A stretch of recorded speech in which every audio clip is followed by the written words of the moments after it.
Good morning.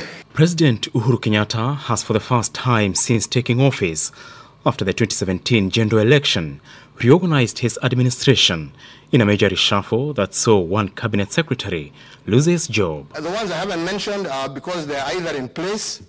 If they're not in place, then so be it. Kenya moves on.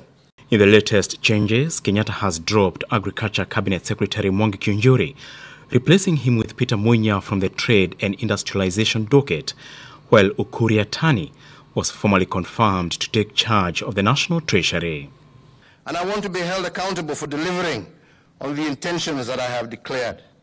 And I want every leader in our country, at every level, to stand and work to make the lives of our people better and indeed much more hopeful. The big winners in today's reshuffle, making a grand entry into the cabinet, are former Nyeri Senator Mutahi Kagwe, now in charge of health, and former Principal Secretary Maina, now in charge of the industrialization docket.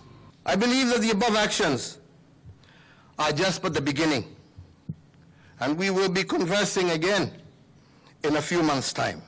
Kenyatta further reorganized his cabinet, moving Ambassador Rachel Mamo from the defense docket to foreign affairs, swapping roles with Monica Juma, who is now Cabinet Secretary for Defense.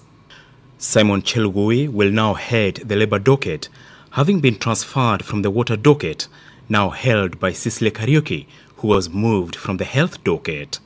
The president further moved the State Department of Cooperatives from the Ministry of Industrialization, Trade, Enterprise Development and Cooperatives to Ministry of Agriculture, Livestock and Fisheries.